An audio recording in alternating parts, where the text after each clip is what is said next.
Ndanzwisisa shoko renyu ndinoda kugara nemi panzvimbo yakanakisa yomwana komana wenyu.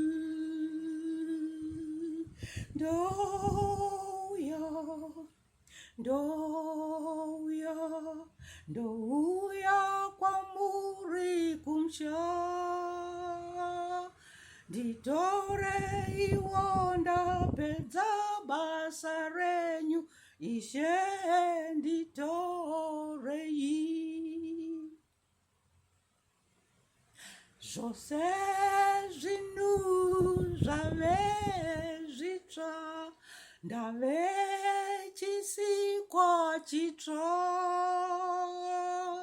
munzvimbo yakanakisa yomwana komana washe.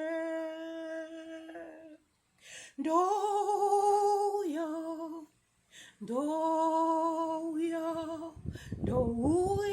kwamuri kumsha nditore iwo ndapedza basa renyu Ishe nditorei.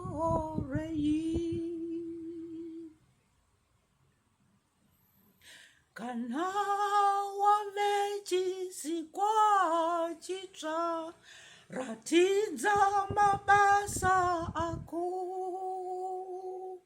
munzvimbo yakanakisa yomwana komana washe. Ndouya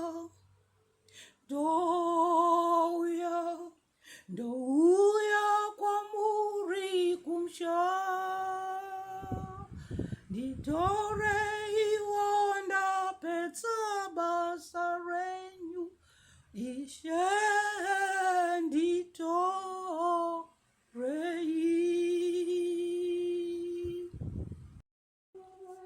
Ndanzwisisa shoko renyu ndinoda kugara nemi panzvimbo yakanakisa yomwana komana wenyu.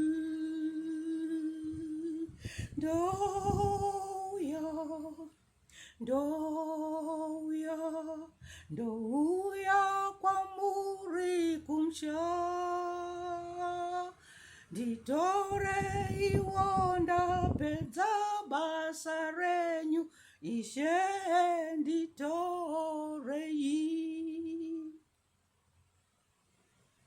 zvose zvinhu zvave zvitsva ndave chisikwa chitsva munzvimbo yakanakisa yomwana komana washe.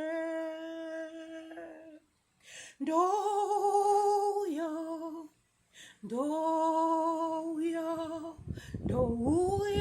kwamuri kumsha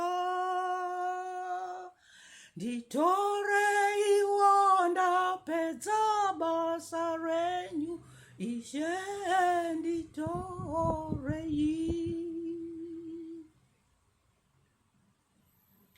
Kana wave chisikwa chitsva ratidza mabasa ako munzvimbo yakanakisa yomwana komana washe.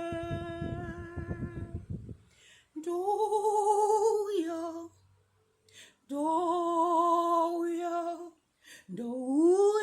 kwamuri kumsha nditore iwo ndapedza basa renyu Ishe